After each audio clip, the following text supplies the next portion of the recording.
Perjanjian pemisahan harta dan kewajiban, harta dan penghasilan, fotokopi surat nikah atau akte perkawinan. 3. Warisan yang belum terbagi. Warisan yang belum dibagi dalam kedudukan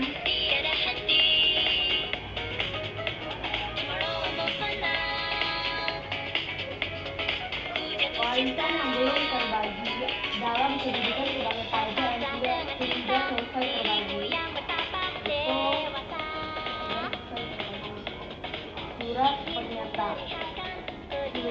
Surat pernyataan dari ahli waris.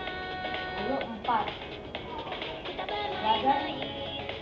Badan yang